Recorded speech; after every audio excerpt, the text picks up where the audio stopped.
So welcome to this second panel on generative AI. I'm Amanda Claybaugh.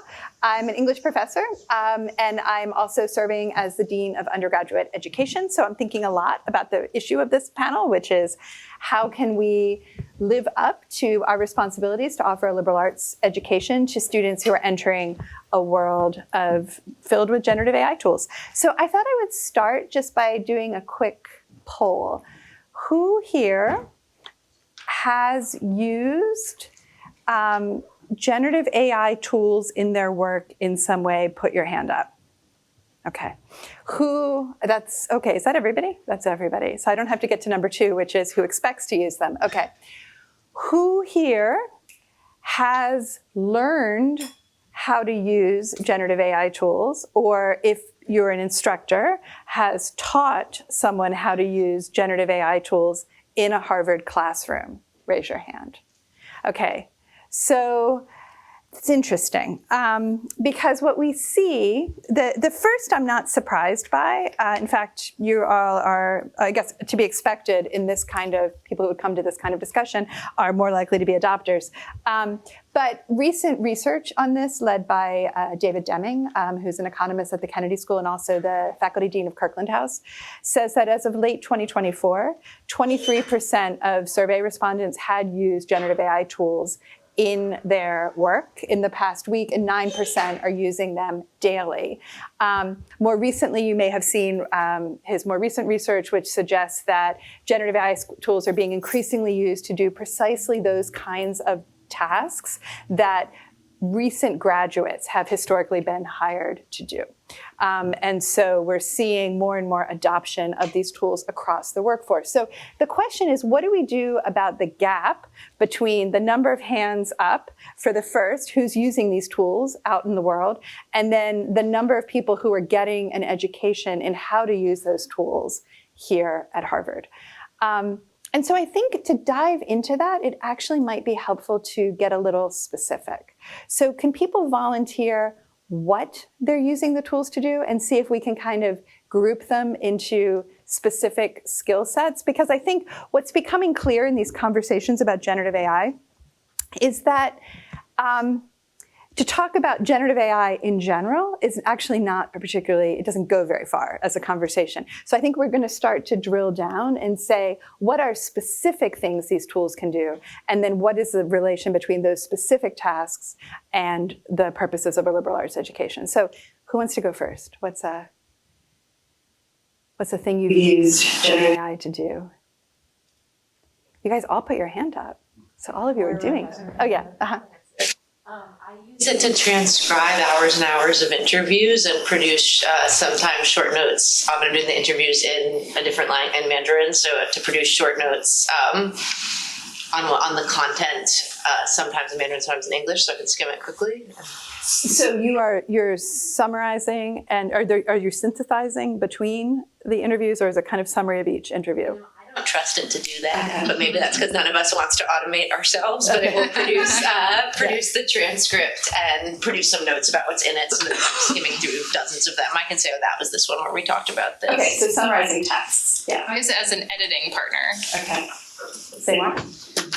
So I am guilty of passive voice. So I'll say, please point out all the, examples of passive voice in this. So kind of coaching, like a noticing of a pattern. Yeah. Anyone using it more on the STEM coding side? Yeah. Yeah, I use it to write code. Okay, use it to write code. Okay. And what kind of code can you use it effectively for? Or what situations? Analyzing data sets.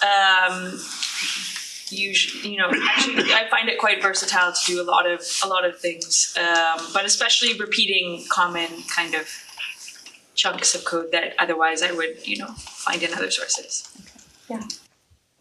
Kind of bridge these two things. I use it to help me make a Python notebook that scrapes articles from a certain website on all of the AI developments in the past week, and then it summarizes that and allows me to then work through those. So research, summary, and then so kind of Okay, so I think these sound like some of the skills that we would have said that we teach in, the fundamental skills of, of reading, of learning how to internalize your own writing editor, and then on the other hand, coding. So I think that may help make what's going to follow a little more specific. That out there in the world, people are using the tools to do these things. You're using them effectively. I'm not hearing any disaster stories.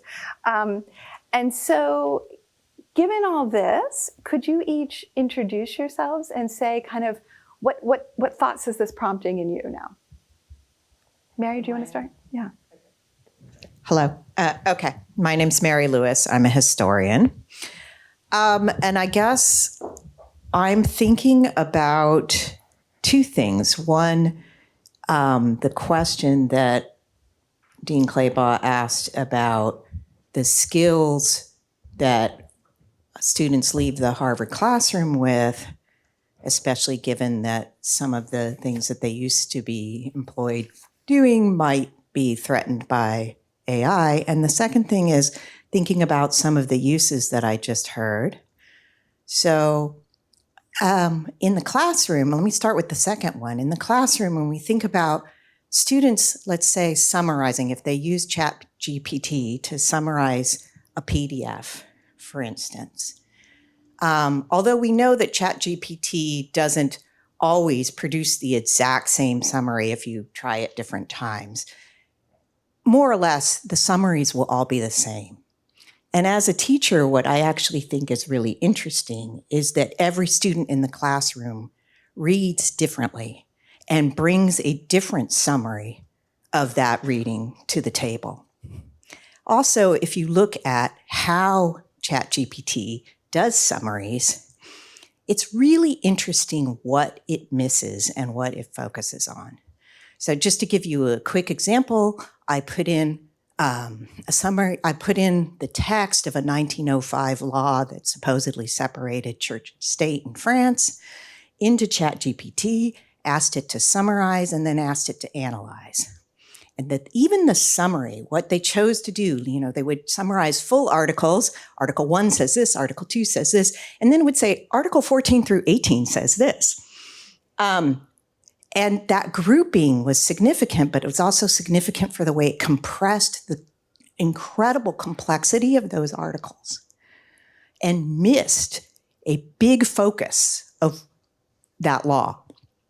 So if a student had just, had ChatGPT summarize the law for them, they wouldn't have understood the nuance of it. And then what it also did was it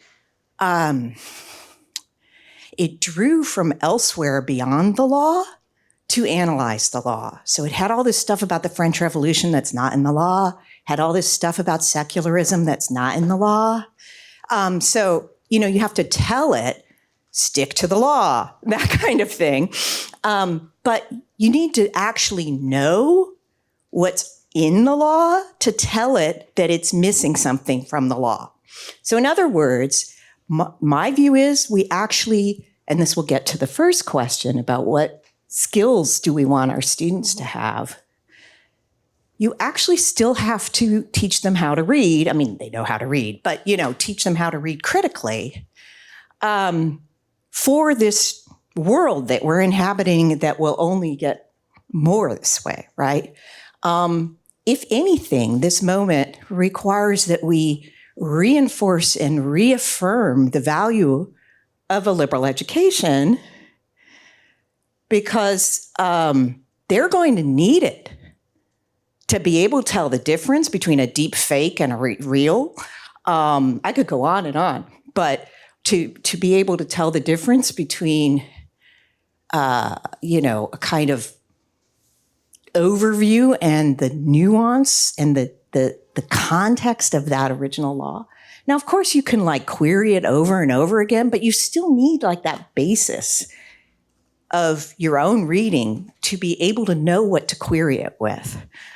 So I guess I would be on the side of this just simply reinforces why we're here, why higher ed matters. And then we could get later when maybe into, well, since students are going to use this to summarize anyway, what do we do about that as instructors? But that's a secondary question, I think. So what I'm hearing you say is that it would be foolish to say generative AI tools replace. Correct. Right. So you cannot, all of these activities that you all were using generative AI to assist you with, you should never just have them do it. Have the generative AI tools do those things. So then the question, as you're framing it, is how do we prepare students to be able to be assisted by these tools, and what kind of assistance is valuable and not? So do you guys have thoughts about that, Jonathan? Hi.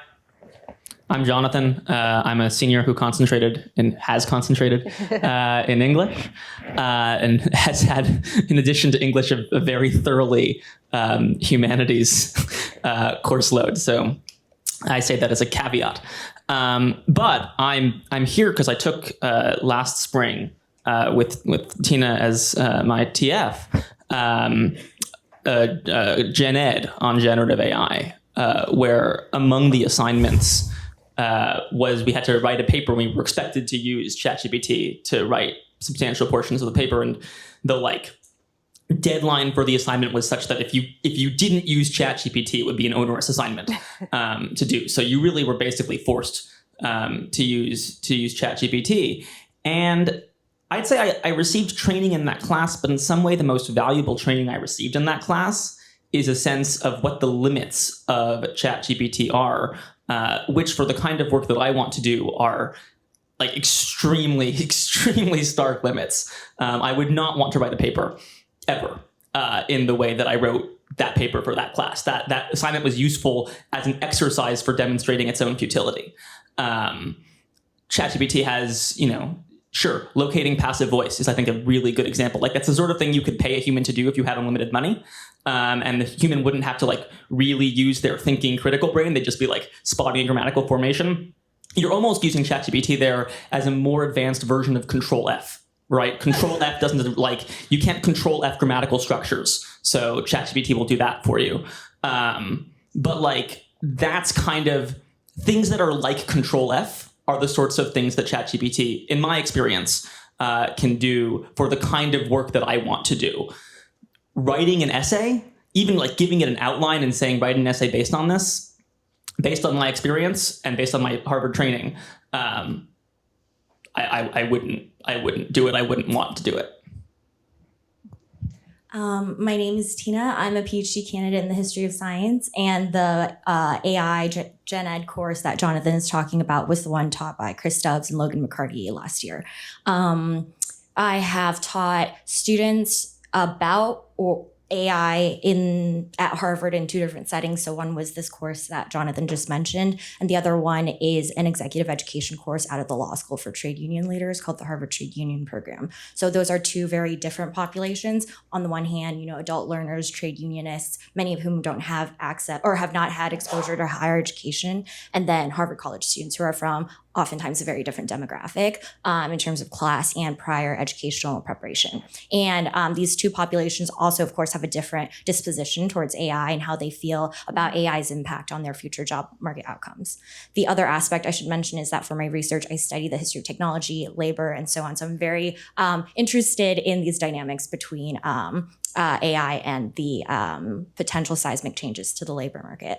I guess my brief comments about some of these topics that we're discussing is some of the most interesting outcomes of these classes that I've participated in teaching is the Harvard College students expressed to me a concern that by learning to use AI or relying on AI too much, they're participating in their own de-skilling. And when we have a conversation about what types of skills does the Harvard education prepare you for, or should the liberal arts education prepare you for, in some ways, I think we're making a wager about what skills would be useful in the future. Mm-hmm. And I have some students who express to me that they have no interest in literacy or developing their literacy beyond what they already possess. They say, Tina, I will never need to read dense theoretical text again in my life. I will never need to write anything more than an email or a PowerPoint deck. So why do I need to learn these skills that you want me to learn through a liberal arts education? And I guess none of us can predict the future, and I don't know what will be the skills that are relevant or not relevant to certain economic futures. And many of those things are changing, including the value of a college degree. So I don't know what will come out of that, but I think ultimately each person needs to make their own wager about what they think will matter, the skills that will matter. And even if you individually use AI to help you along on certain tasks you already know how to do, it might be important to think about what shortcuts are getting in the way of your own skills development that might be detrimental to your ability to progress in certain fields or understand certain topics with complexity or even mastery. So those are the types of questions I think come up in that classroom that I found to be very evocative and compelling, and shows that Harvard College students are thinking very critically about these issues because they will have to live in the job market that comes out of these changes for much longer than some of us will have to. Hi, I'm Matthew Schwartz. I'm a professor in the physics department, so I'm a very different viewpoint on AI from the other people on this panel and maybe in this room. I've been working with machine learning and artificial intelligence in various ways for probably 20 years. I've been, participated in the growth of this technology and sort of seen its transformative nature in my own areas of research, which is particle physics, but also in teaching. And I think it really is transformative, and I think we have to be very aware of what it can do. But I also think it's very important to embrace the technology and not hide from it. I think it's extremely dangerous to criticize, it hallucinates things, so it's garbage, so we can't trust it. I think that's really a short-sighted view of what this technology is doing for us and to us. I mean, when I sat down here, I was telling Amanda that I just gave my take-home final from my class. She's like, "What? You still give take-home finals? How can you trust the students won't cheat?" And I think I said it in a more positive way. I said that's so interesting that it still works. So first of all, my AI policy for my class is use AI for whatever you want, on any homework, on any final, just, use it to generate code, use it to generate the answers. Because, well, first of all, right now I know that a lot of the stuff it says won't be right. And so I insist that the students, despite generating the answers with AI, and I'm sure they all do, go through and analyze the result and present it in their own words and have to criticize whether it's correct or not, because I know from my own experience that it's not often correct. However, a year from now it will be. A year from now it'll know better than the students will, and it'll almost 100% be correct, and it'll be much harder. But today we can get away from it. But the real point is, not only do I say they can use it, I force them to use it on certain problems. I say, solve this problem with AI. And what that lets me do is actually give them more challenging problems. They can, understand the reading in more detail. They can do more complicated calculations, do code that they wouldn't know how to write. They don't need to know how to program. They can try in 6 different programming languages they've never heard of to do the same sort of calculation. And that's extremely enabling for students that come from different backgrounds with different skill sets. I also force them to interrogate the AI and sort of try different tools and try to learn how it can help them. And I think the real reason is we want to train our students to be able to go out into the workforce and know that these tools are there to help them. And it's for me to have a student say, "Oh, well, the AI can do this, so I'm going to do something else," is really a backwards looking attitude. Instead, we should say, here's what I want to do. In what way can the AI help me do the thing I wanted to do anyway? And can I use it to be able to push myself farther? And to do that, they need to know the capabilities of the AI, but the capabilities are changing much faster than we can keep up with them. So what they really need to be able to do is how to assess what the AI can do now and continually evaluate its abilities and tools. And we need to train them to do that, because we're not going back in time. We're not going to pretend these things don't exist. We're never going to find students that will really want to sit down with a dense reading on their own and go through it without uploading it to AI and getting some help. And it's just like, I just don't think that we can go back to that time, and we need to be able to, both in science and in humanities, figure out a way to isolate what we want them to learn and what we want them to learn while they have access to these tools, so they can ideally learn more, not less. And right now we're kind of in this thing where maybe they're learning less, and we have to figure out how to overcome that so that they keep learning. So it's really interesting what you're saying, because you're making me, I'm going to put out as a hypothesis, and then it'd be interesting to hear if you all agree, disagree. If we were thinking of sort of the learning objectives of a liberal arts education, you're adding something that I think was not there before, which is, and tell me if I'm hearing you right, that one of the things we want our students to graduate doing is being able to be knowledgeable of and curious about whatever tools are available to them at the moment, to understand their capacities, to be able to figure out the capacities of new tools, and then figure out how to use them effectively and responsibly, aware of the fact that 6 months from now, new tools may be there, right? That might be one of the new capacities we want to be teaching, whereas I think in the past where change has been at a slower pace and adoption has been at a slower pace, we had time to sort of treat the tools as fixed, and then we would just tell students how to use them. But now we need to teach an actual tool engagement capacity or something like that. Does that sound like what you're, yeah. So does that seem, how is this landing? The reason I think of this is, Mary, I was listening to your example and I was thinking, yes, generative AI tools are not good at reading texts at the moment with the nuance that you or I as humanists would want text to be read with, but they might be able to do things that we have more trouble doing, like bring multiple texts together, harvest, across a whole genre of text, and then abstract up. And so, I think it's not just a matter of saying all the things we do now, can they do them as well as we can, but what are things that we don't do now or we can't do? What are new questions we could be asking? You look like you have thoughts. Jonathan, sorry, yeah. I just wanted to say, I think there are still going to be students who want to work through dense theoretical texts without AI. I really value the experience of encountering something by, say, Northrop Frye and being like, I don't understand what this is saying, and having to work through it with a human being. At best, I would want to use AI the same way that I would interact with a human being. But in my experience, it's not great for that sort of thing. I think in part because even if it's, it can find from the vast corpus of human texts, it can sort of interpret, say, Clarissa or Tristram Shandy or whatever. Like it hasn't read them, and so it hasn't read them the way a human reads them, which is to say it doesn't have the experience of reading them. And so in my experience, talking to an English professor about like, what does Bakhtian mean here, is in itself it's more effective, but it's also like that experience is part of understanding what the theoretical text is doing. And I wouldn't want to replace it with ChatGPT.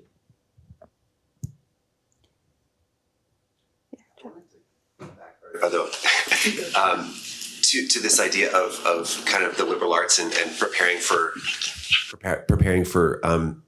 sort of technologies that may not exist as we're getting the training in the first place. And I think that's helpful because I think there's a way of defining a liberal arts education as on the generalist side in a certain way, right? It is not a fixed, highly technical vocational training, right? And some people would say that's why it's under assault, right? Because it's not specific enough or not tied enough to a particular career. But other people would say, well, that's exactly what it's so good for, right? Because it gives you a sort of the grooves in the brain or the sort of overall habits of thinking that you can then apply with a whole lot of things that may not be fixed in advance in terms of where you end up spending your time or the career you go into. So it seems that there may be a model there for the liberal arts where ChatGPT is just the latest thing that we are all learning how to navigate. And rather than replacing, it's sort of part of the challenge that the larger generalist education can address. I mean, there are going to be some challenges there for sure, but I do think that there's an older model that maybe isn't completely absent from these conversations.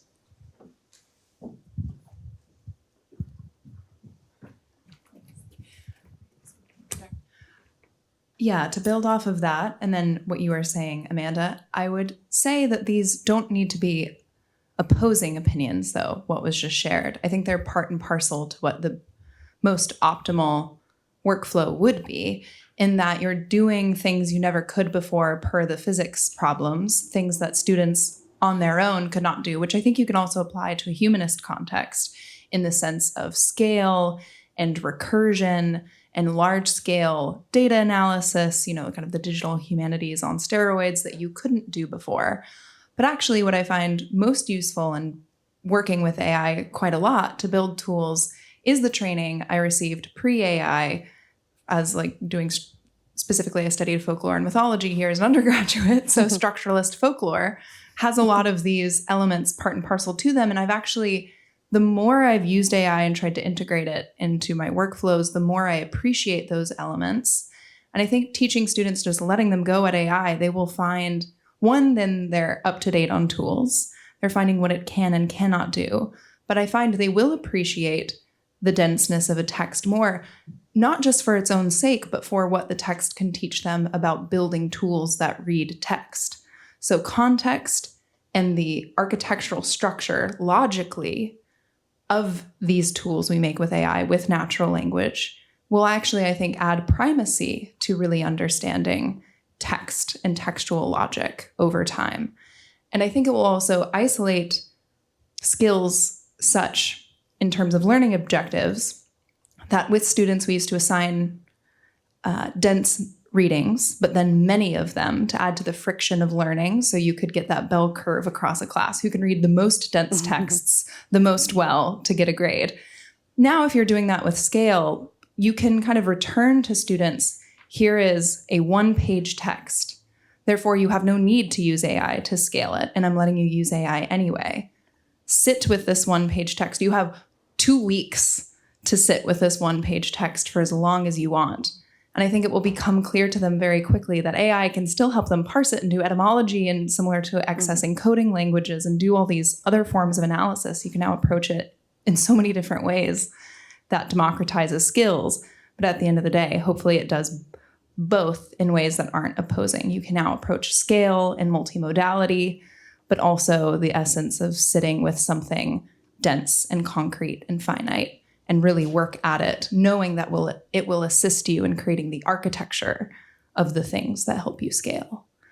But that's just a hope, I suppose.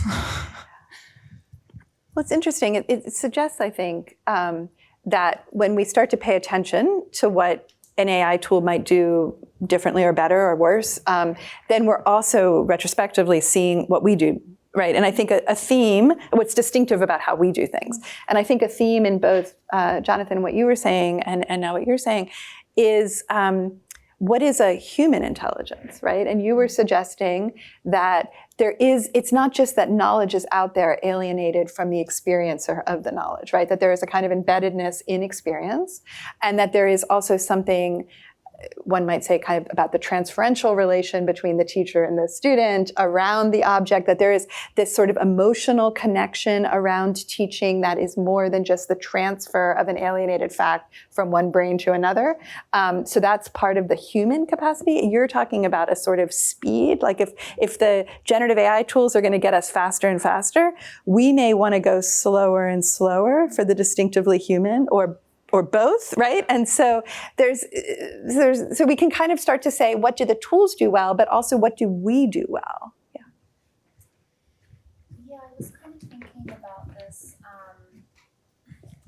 Hello, my name's Kristen, and my question, if anyone has any input on this, in regards to, I know that we have linguistic programming that we can kind of plug into these artificial intelligence tools, but how does this affect the mediation of sensory motor inputs and how that affects learning?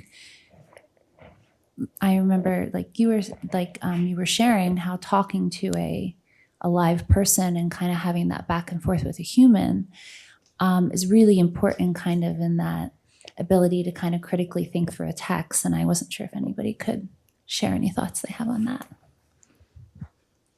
I mean, one thing that just occurred to me as you were saying that is, they've done studies of putting like babies or young toddlers in front of screens with lots of linguistic stimuli, and they don't learn language. They only learn language by interacting with people.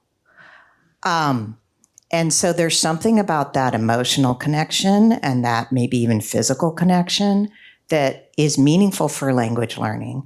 But I think that although it's very different when we're talking about young adults versus babies whose brains are learning language for the first time, I think there's something analogous going on, when we're emotionally experiencing a text. And I'm mostly looking at, I'm sort of on the social science end of history more than the humanities end, but I think even like reading through, I'll just give an example from my first book. I was looking at immigrant rights in interwar France and reading through these files that I could have done what Moira did.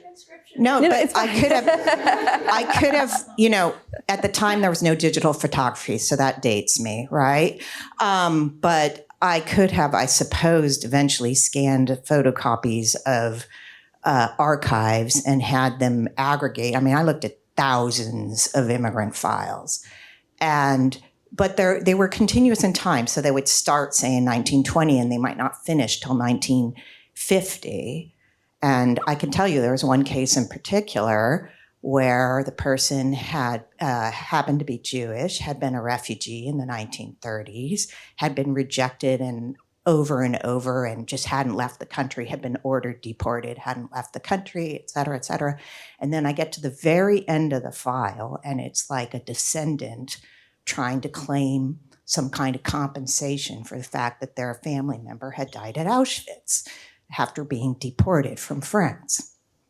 And I'm sitting there in the archives weeping, right? Because this is history. And I'm not saying that there isn't utility to some of what we're talking about. But if we lose contact with what actually happened to real human beings because of policies or practices or ideologies or what have you, then we might as well not bother doing history. So I guess I worry. I mean, as much as I could see how it could push particle physics in new directions, or even help me like read my archives faster, I worry about the consequences of doing that. And I think I would love to hear from Tina more about these two different populations that she taught to, because I think, I would hope that the kind of thing that I'm raising is important for any person, regardless of where they sit on the social stratum. But I wonder if that was your experience. Just thinking about even just recently read Celeste Ng's book about dystopian Cambridge in a future. Again, it's a deeply emotional experience that cannot be summarized. So yeah, that's my thought. Just the brief comment on that is, I think the sad feedback that I hear from my students is that they feel so squeezed economically by the amount of student debt they might end their higher education experience with, the type of job market that they're graduating into, their family's financial background, that it's always about, figuring out how to make money first and then the human experience later. It's like a nice to have, but not necessarily their first concern while they're at Harvard. And my students seem to be under tremendous pressure, and the anxieties that they feel really push aside I think, room that is required to have those experiences where you can sit with the text and have these kind of rich experiences. Not that they couldn't be reconciled in some way, but just in terms of what students reflect back to me, there's just tremendous anxiety in this generation. And I don't know the solutions to that, but that's those are the terms through which a lot of them reflect that back to me. And I feel like in the face of that, it's hard for me to say, no, but what about philosophy? Or what about this boutique experience that I had when I was an undergraduate in a class with 2 people? Some of that just seems like, I don't know if we've moved past that, if we can't have that anymore, if it's unscalable. I don't know the solutions to that, but I find it very hard for me to even though I want to sometimes, to insist to my students that you must experience this beautiful experience I've had with my liberal arts education. I'm going to say one thing that's clarifying and maybe defensive, and then ask my real question because it's connected. I've really thought about this thing about the transcriptions, because I actually had this crummy job right after college working at a newspaper where I would transcribe interviews like by hand, or not by hand, by typing. And I've really thought about, as I just recently learned how to upload these hundreds and hundreds of hours of interviews I've done into Notebook LM and say, give me a text so I can search it.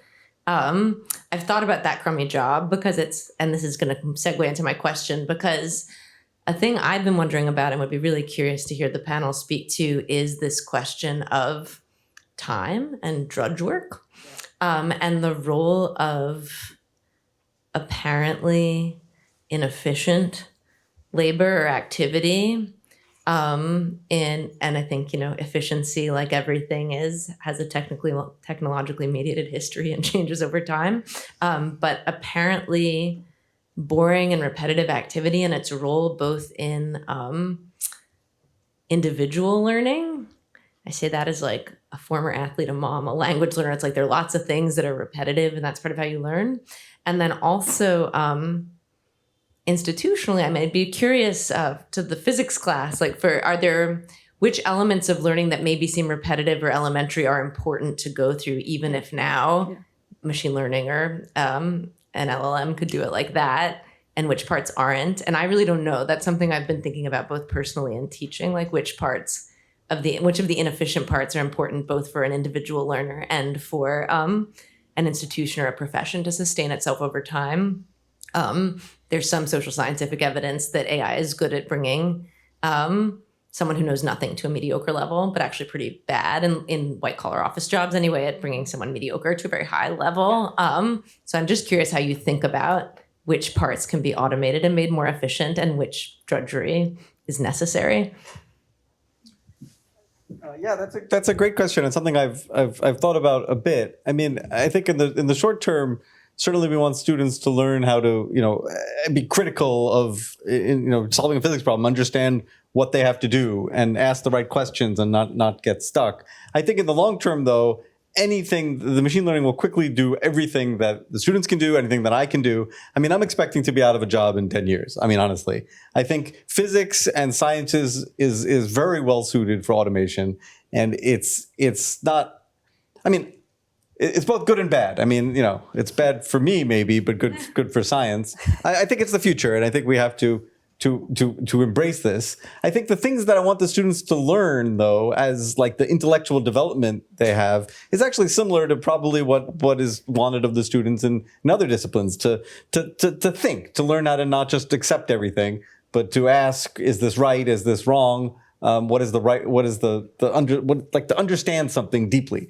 And I think that's kind of universal in the way that people learn in any area that they learn. And I really think AI can help them do that. I mean, even if you're studying a dense text, I don't know how useful it is to just stare at a passage and have no idea what the author is talking about, don't understand the language. And for me, uploading that to a large language model and asking, give me 10 different interpretations of this, give me some historical context. What do people say about this sentence? Why are they saying this? And then you can kind of form your opinion about it. But not having access to that, you just kind of run against a wall. And it's also something that, people with different contexts and different backgrounds can access it in different ways. Some people can immediately interpret the text because they have the background, they've seen something like that before. But AI can give everybody that kind of universal leveling of education.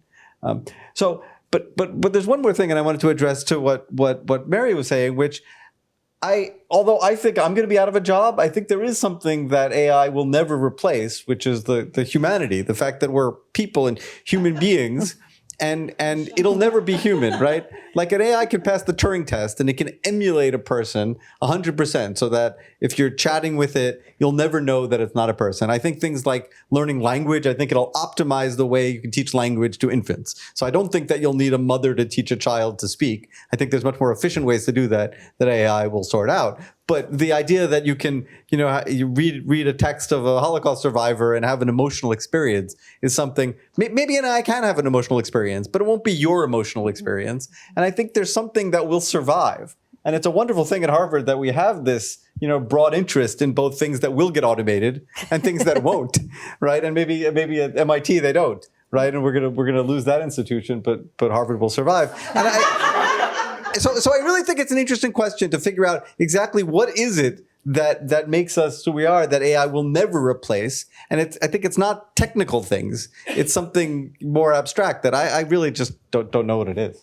Can I tease out though, I love that, but can I tease out the difference between what you're answering and what I think you were asking? Because I get back. In a really good, do Yeah. you think it's useful for anyone to learn a foreign language that has Yes. they're good databases in that language? Like maybe we should learn Urdu or whatever, but maybe no English speaker needs to learn Mandarin because So I think, it's pretty good. and I think It's that I think the overlapping questions here are in terms of output is one question. Like, is there a human value add to doing it? But there's also, I think, to get back to Chip's formulation of if the liberal arts education is putting grooves in your brain such that for the rest of your life you're going to approach things in a certain way, how many reps do you put in? Do we get the grooves through reps, right? I'm trying to pick up your idioms here. And what are the things that we want students to do, not because they do them better than the generative AI, but because that's part of them learning, is just doing the reps. So what are the reps? Just quickly, I don't have an answer to your question about whether they should learn a language. I don't know. Yeah. A brief comment on, I was having a conversation with one of the younger G years in my program, and he was saying, it takes me an hour to grade a final exam. And I'm saying, I don't know how you're getting through this week. But then some faculty members in my department who taught at Wellesley, no TAs, 100 papers a week, they figure out how to do it 10 minutes per paper. And it's easy for me, having taught, 6 courses at Harvard, to tell him, spend this amount of time on papers. But I started out grading everything twice to make sure I was normed in fairness, because you're learning the skills. And I think something in terms of the science of learning, when we're experts at a task, we get to a place of efficiency that's easy to tell someone you should get there too, but you get there through doing the reps. You need to internalize the knowledge in some way. And sometimes as experts, we're not the best at understanding the contours of what it feels like to be a learner.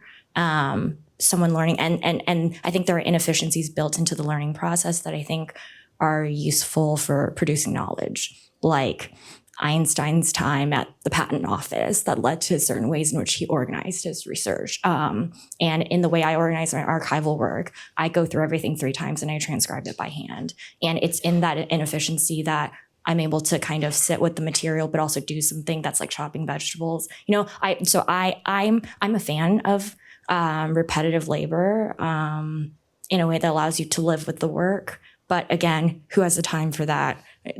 A very privileged few. So it's hard for me to feel like I could prescribe that, but I also feel like it's necessary to producing certain types of outcomes. Hi, I'm Yuan Yuan. I'm a PhD student majoring in educational psychology. So I'm now focusing on the mental health of students. So my question is that we know that the generative AI is developed very fast. So there's anxiety among both students and instructors that the anxious about the job maybe will be replaced by the AI. Also, the anxiety about the world grows so fast, but as a human being, we are so slow comparing to the AI. So I'm wondering how the university or institution or the instructors to help the student to support them to overcome this kind of anxious because of the generative AI. Thank you. I think we should have a required class that, although recognizing that we're not going to be able to predict what AI is going to do, not only 6 months from now, but 6 weeks from now, maybe even. I think one of the gen eds or what's currently the quantitative class should be repurposed to really think about these problems, but not just from a practical point of view, but the whole array, the ethical dimensions of using AI, the privacy concerns, the environmental concerns, the thinking, what is thinking, the philosophical dimensions, the whole bit. We need to not just have it be assigned to people who know how do AI, program AI, whatever. It needs to be humanist to science and engineering and everything in between. Team taught maybe, and slow, like deliberate thinking about this and bringing that temperature down or that anxiety level down. And that's only going to happen if we revise Gen Ed, I suppose, or revise, I don't know. But I really do think that it needs to be something that literally every college student does. Because if we just say, oh, well, if you're in the humanities, you do this. And if you're in the social sciences, you do this. And if you're an engineer, you do that. Then we're not having the same conversation. And I think everyone should be having the same the opportunity, at least, to have the same conversation about all the dimensions. I see Jane Rosenzweig is in the room, and I love what she's doing in her XPOS class, where the students are really thinking through all these dimensions, using AI, but also critiquing AI. That would be a great model of where to start, at least. But you would probably want to have Jane and someone like you do it together and see what that produces. Well, I wonder, an alternate model would be to say these are tools that do specific things. And so the answer is going to be different discipline by discipline, right? And so you could imagine a world where we have a kind of what happens in the sophomore year in a concentration. I mean, Jane's class works, I think, because there's an idea of we're here teaching writing. We know what XPOS is about, and this class is going to show you what generative AI can be helpful with and not be helpful with, and kind of think it through in the context of a specific set of learning objectives, right? And so sometimes I think it might be interesting to think about, all right, so maybe as a sophomore, you're learning, this is how we do the thing. This is, so you put in the reps, and then you say, this is how you can do the thing more powerfully, more effectively, more whatever with the tool, but this is the thing to watch for. And this is how to monitor this is how to make sure you're able to gauge whether it did the problem correctly or not before you accept the answer. And then this is by the time you're a senior, you're coming up with a thesis idea that might extend the reach of your own mind by using the tools as part of it. So I actually would go in the other direction, but this is what we should be arguing out, and say you want it embedded in the learning objectives for each concentration as how to use it effectively. Yeah, John. I just want to go to take up the efficiency line in the humanities. When it comes to dense theoretical texts, one thing that I think I've learned from attempting to read some of these things is that not everyone should be reading them. Seriously, I wrote my thesis about novels, and so last summer I was like, I gotta read Bakhtin, I gotta read Fry. I tried to read Lukács, and my main takeaway from that was I'm not ready for this. These guys expect me to have read an enormous corpus of literature that I just haven't read. I haven't read Clarissa. I haven't read Tristram Shandy. I haven't read anything by Defoe. There's all of these things that I just don't have. And I think those texts are for people who have read that. And I don't think there's a way around that. And I don't think there should be a way around that. Now, do I think that a person qua human being's life is incomplete for not having read Anatomy of Criticism? No. I think that human existence was probably basically fulfilling before Northrop Frye wrote that. And can still be fulfilling without having read that. But if you're doing serious novel theory, you should probably have read, these guys, and you should probably have read the novels that they expect you to have read to understand what they're saying. And that's only done through years and years of reading. And I kind of only want it to be done through years and years of reading. Part of the benefit of reading someone like Edward Said, which for our study, I read a bunch of his stuff this past week on various 18th century and 19th century and early 20th century novels. Part of the joy of reading someone like him or like Susan Sontag is that they've done the reading, is that they've spent an enormous amount of time ingesting this corpus. And I think that the sort of model of a liberal, I guess this isn't even really liberal arts, this is specifically humanist education. But the model of that, where you just spend a lot of time reading a lot of things, is, I think, a basically good one that produces good and insightful criticism. And that's the kind of criticism I want to see moving forward and in the past. Yeah. Just to pick up on that, I think that brings into tension. Perhaps the deeper conversation to have is not about then Gen AI alone. It's what is the point of this place? Because to what you're saying, you guys are saying two different things. You're saying you want people to do the reading, but that takes many years and it's an incredibly privileged thing to be able to do. So what is the goal of an education? Is it to be able to access the text in 10 different ways and get 10 different interpretations in order to be able to interpret a text, and especially for students coming from various different backgrounds and different places? If you have someone coming from Exeter versus a low-income public school, there will be reading gaps and skill gaps there. So outside of that, it's an input problem of the sorts of students we're getting, but then also the output problem. Well, sorry, I say this in terms, like, there's a design, like if you're thinking of the design of an education and you're viewing it mechanically, and that's just how I think of things, but we're happy to break it down and make it more subjective, because I am a humanist at heart, I promise. I see you, Mary.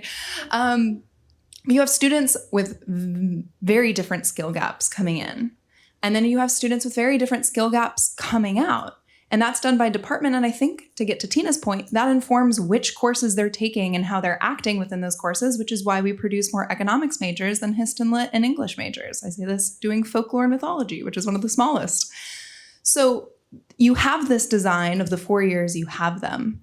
So what do we do in that time? Are we here to make equitable what happens, the skill gap, when they come in? Is it to make it equitable when they come out?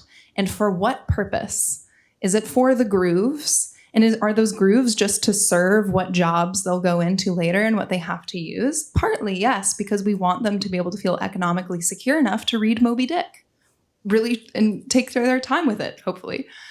But I think that's actually the substantive question, is across all of this, why are we here? And I think that gets to not the automation question Moira asked, but more what you were saying is, in 10 years, what is left? And I think that, as much as the design structure of this place, input and output, is what will inform these decisions, not just the feeling of now. I think there was also a hand over. I want to make sure everyone gets their last comments.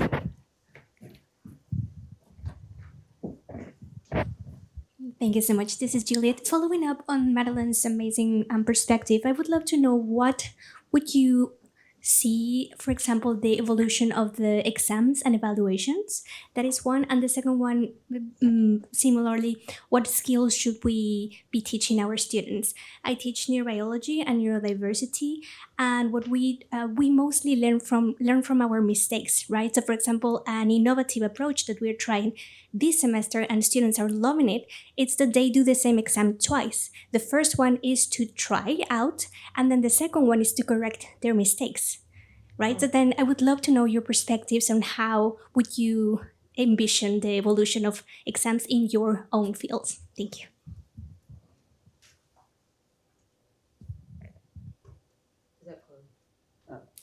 I mean, I can answer in physics. I mean, the AI will do the exams, give the exams, generate. I mean, right now, you could give them a problem set and they'll grade it, pretty much as well as a teaching assistant, which is great. It saves a lot of time. I mean, you can't trust it yet, so we don't do that, but we're sort of modeling it out.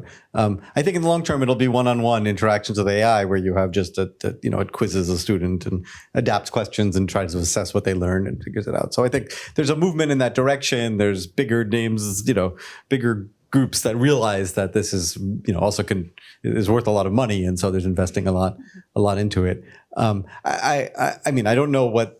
Yeah, I think the deeper question of what we want students to learn is absolutely critical, and I don't have an answer. I think that in my field, I do theoretical physics, and in some sense that's like art. I mean, it doesn't affect anything. We're not having any applications. It's fun to know, and the vast majority of the students that I teach will not use it in their lives, right? Students who take quantum field theory are not going to be quantum field theorists. They just think it's kind of neat, and I don't think that's much different from taking a class in folklore. There's dense readings in my field, just like there's dense reading in yours, and there's an exceptional small minority of people whose careers will involve reading those dense texts and doing that advanced stuff. But I don't think the students take the class expecting to be in that group. I think they take the test to kind of get an experience, to see what it's like to get a vision of what the other people who do that for a living might think of those texts. And that's valuable for them when they go off in their whatever they do with their grooves in their brain that's not those dense things. And I think that's, I think universities are a center of people who, find these dense inroads in different areas and they get a vision of it. But I don't think anyone anticipates that they're going to be doing what we're doing because that's, 0.1%. But there was one book, I do want to hear other people's opinions about assessments because I think that's an interesting question. But I wanted to address your question about anxiety because this is something that is debilitating for students across the university. In my field, I have graduate students. Should I get a PhD if I'm going to be out of a job? Like you have a job, but will I? And I don't have a good answer for them. But I think the anxiety, a lot of it stems from uncertainty. So there's certainly uncertainty on the future of AI.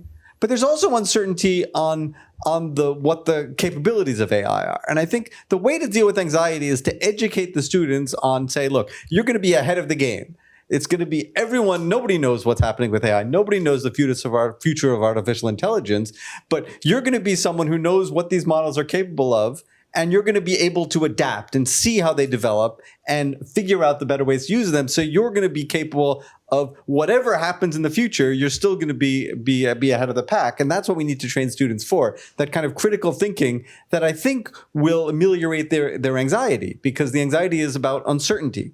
We can't predict the future, but we can give them a sense that they will be equipped to deal with that future, which is, I think, the best we can do. And I think that means a change in the way we talk about AI. Right? We shouldn't talk about it as being this scary thing we need to hide from. We shouldn't talk about it as something that we need to shield our students from, so that force them to live in old-fashioned ideas about how to learn.